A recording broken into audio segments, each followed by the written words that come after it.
नमस्कार, स्वागत है आपका बिहार समाचार में। तो बिहार की आज की बड़ी खबरों पर बात करने से पहले आपसे अनुरोध है, कृपया वीडियो को एक लाइक अवश्य कर दीजिएगा। आपका लाइक करना ही हमारी मेहनत का फल होता है। खबर को पहले सुर्खियों में देखिए तो देखिए, एनडीए विधायक को फोन करने के मामले में लालू प्रसाद यादव के खिलाफ बीजेपी विधायक ने पटना थाने में एफआईआर दर्ज कर दिया है। रांची से लालू ने कहा कि अब्सेंट हो जाइए पासवान जी, और इधर जब केस कर दिया गया, एफआईआर कर दिया गया, तो राजद साइलेंट। और इतना ही नहीं, लालू यादव के खिलाफ झारखंड हाईकोर्ट में जनहित याचिका दायर कर दी गई है और उसे अब झारखंड के जिस जेल में हुए हैं वहां से निकाल करके दूसरे जेल में किए जाने की मांग की गई है। जनहित याचिका में यह दाखिल किया गया है कि उन्हें अब दूसरे जेल में रखा जाए। और लालू यादव की पत्नी राबड़ी देवी ने कहा है कि सुशील मोदी के पास अब कोई काम नहीं है, इसलिए वो ऐसी हरकतें कर रहे हैं। भारत बंद के समर्थन में राजद कार्यकर्ताओं का अनोखा अंदाज, और प्रदर्शन के दौरान सड़क जाम किया, सड़क में लेट गए और जानवरों को भी खड़ा कर दिया गया सड़कों पर। आपको बताऊंगा पूरी खबर। अब लालू यादव को लेकर बड़े बड़े खुलासे हो रहे हैं। देखिए, जीतन राम मांझी ने भी कह दिया है कि मुझे भी फोन किया गया था, मुझे भी प्रलोभन दिया जा रहा था। और उन्होंने कहा सिर्फ मुझे ही नहीं, मेरे विधायकों को भी फोन किया जा रहा था और उधर जाने के लिए कहा जा रहा था। तो वहीं देखिए, वीआईपी के अध्यक्ष ने 2 कदम आगे बढ़ते हुए कह दिया है कि जेल से लालू के बातचीत का वीडियो भी है, जिसे अब हासिल किए जाने की कोशिश की जा रही है। और विधानसभा के चौथे दिन खूब विरोध हुआ, जमकर नारेबाजी की गई और किसानों का जो अभी धान नहीं लिया जा रहा है, इसको लेकर भी मांग की गई। कहा गया कि आखिर किसान अपना धान कहां पर देंगे। तो वहीं रोजगार का मुद्दा उठाया गया और सरकार के खिलाफ जमकर नारेबाजी की गई। अब तक की सबसे बड़ी ये खबर है कि लालू यादव ने जिनके मोबाइल नंबर से फोन किया था वो फरार हो गया है। जो लालू यादव के सुबह के नाश्ते से लेकर रात के खाने की जिम्मेदारी ली थी, वो इरफान अंसारी फरार हो गया है। जांच की जा रही है। ट्विटर ने लालू यादव पर किए गए सुशील मोदी के ट्वीट को डिलीट कर दिया है। जरा सावधान हो जाइए, आज तो आसमान में बादल छाए हैं ना, इसलिए आपको ठंड थोड़ी कम लग रही होगी, लेकिन शनिवार से बदलेगा हवा का रुख और बढ़ेगी ठंड। बिहार में इस बार तो रिकॉर्ड टूट गया है, ठंड का अभी से ही रिकॉर्ड टूट गया है, लेकिन शनिवार से काफी ज्यादा ठंड बढ़ जाएगी। आपको पूरी खबर बताऊंगा बस थोड़ी देर में। ध्यान दीजिएगा, इस बार जैसे कोरोना के मामले बढ़ रहे हैं, तो देखिए अभी केंद्र सरकार ने राज्यों को अधिकार दे दिया है कि राज्य अब रात्रि कर्फ्यू लगा सकते हैं। इसका अधिकार दे दिया गया।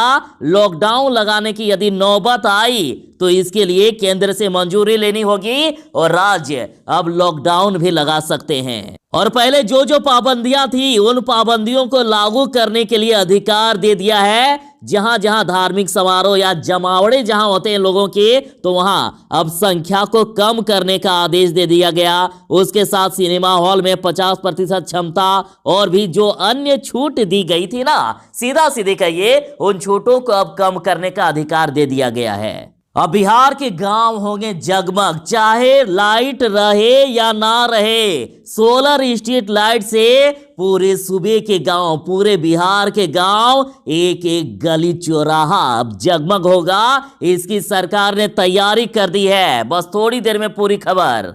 अब डेली 20,000 RT-PCR जांच होगी, इसकी तैयारी की जा रही है, इसका लक्ष्य रखा गया। और बिहार में जिस तरह से कोरोना के मामले बढ़ रहे हैं, राज्य सरकार सचेत हो गई है। फिर से युद्ध स्तर पर जांच को ले जाया जा सकता है।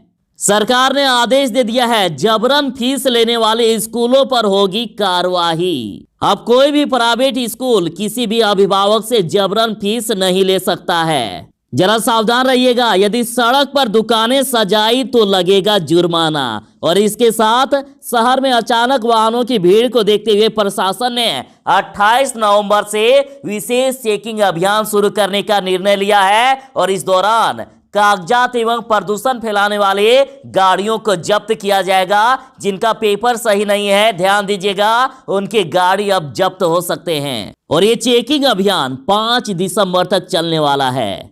तो 28 से 5 दिसंबर तक शहरों में यह अभियान चलेगा और 2 से 3 दिसंबर में वन वे वाली सड़कों का करना होगा आकलन।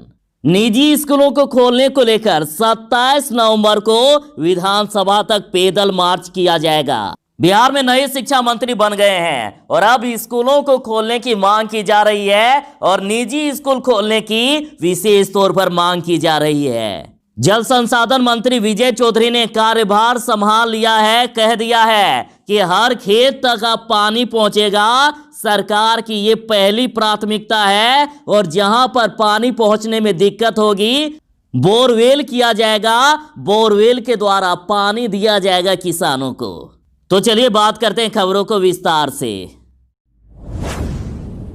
आरजेडी ने ट्वीट करके सीएम नीतीश कुमार को कहा कि उनकी सरकार धोखे से बनी है। कहा कि धोखे से बने सीएम नीतीश कुमार को शिक्षा, शिक्षकों और विद्यार्थियों से इतनी चीड़ क्यों है, जो शिक्षा विभाग को दीमक की तरह चाट सकने वाले भ्रष्टों को चुन चुन कर शिक्षा विभाग की बार बार जिम्मेदारी देने पर आमदा है। राजद ने कहा है कि एक भ्रष्ट शिक्षा मंत्री को हटवाया कि नहीं, कि दूसरे ऐसे व्यक्ति को शिक्षा मंत्री बना दिया जिन पर सपरिवार करोड़ों की गबन की सीबीआई जांच चल रही है। नीतीश जी की ऐसी क्या मजबूरी है जो शिक्षा व्यवस्था सुधारने की बजाय ऐसे कारनामे वाले मंत्री को बनाया जो किसी सदन का सदस्य नहीं है? क्या राज है जी। आरजेडी ने कहा है कि सीधी सी बात है, चुराएंगे तभी तो नीतीश जी पार्टी चलाएंगे। आरजेडी ने ट्वीट करके कहा है कि जिस सरकार ने भ्रष्टाचार को हर सरकारी दफ्तर और अफसर का अभिन्न अंग बना दिया है और घूस देने को हर बिहारवासी की मजबूरी बना दिया हो, उसके भ्रष्ट अध्याय को कैसे स्वीकारेगा त्रस्त बिहार। और तस्वीरों के जरिए कहा है कि भ्रष्टाचार की यह सरकार कैसे स्वीकारे बिहार, जहां बिहारवासियों को अपना काम करवाने के लिए रिश्वत देनी पड़ती है। आरजेडी ने ट्वीट करके कहा है, क्या ऐसे दागदार अब चलाएंगे बिहार। उप मुख्यमंत्री तारकिशोर प्रसाद पर तंज कसते हुए कहा है कि आईपीसी के अंदर 2 मामले दर्ज हैं, जिनमें से एक मामले संगीन अपराध का है, और पूछा है क्या ऐसे दागदार अब चलाएंगे बिहार। तो वहीं दूसरे ट्वीट में कहा है, क्या ऐसे दागदार अब चलाएंगे बिहार। उप मुख्यमंत्री रेणु देवी के बारे में कहा गया है कि आईपीसी के अंदर 2 मामले दर्ज हैं। तो वहीं मंत्री रामप्रीत पासवान के बारे में कहा गया है कि इन पर भी आईपीसी के अंदर 2 मामले दर्ज हैं, और पूछा है क्या ऐसे दागदार अब चलाएंगे बिहार। लालू यादव ने एनडीए विधायक को जिनके नंबर से फोन किया था वो फरार हो गया है। लालू के सुबह के नाश्ते से लेकर रात के खाने की जिम्मेदारी संभालने वाला इरफान अंसारी फरार हो गया है। आईजी ने दिए हैं जांच के आदेश। एक ऑडियो वायरल हो रहा है जिसमें से लालू यादव एनडीए विधायक को कह रहे हैं कि विधानसभा चुनाव में मत जाना, अब्सेंट हो जाना, कह देना कि कोरोना हो गया है और इस तरह से हम जीत जाएंगे, बाकी फिर बाद में संभाल लेंगे, यानी उनको प्रलोभन दे रहे हैं। तो इस पूरे मामले को लेकर रांची जेल के आईजी ने जांच बैठा दिया है। वहीं जांच से पहले ही लालू का सेवादार इरफान अंसारी फरार हो गया है। बताया जाता है कि जिस नंबर से लालू प्रसाद यादव ने एनडीए के विधायक से बात की वो इरफान का ही नंबर था, इरफान के नाम पर ही वो नंबर था। और इरफान लालू के सेवादार के साथ साथ पार्टी में महासचिव के पद पर भी है। ये शख्स लालू के साथ साये की तरह रहता है और ऑडियो वायरल होने के बाद इरफान अंसारी फरार हो गया और अपना मोबाइल नंबर भी बंद कर दिया है। और लालू के सुबह के नाश्ते से लेकर दोपहर और रात के खाने की जिम्मेदारी ये सब कुछ इरफान के ही हवाले थी।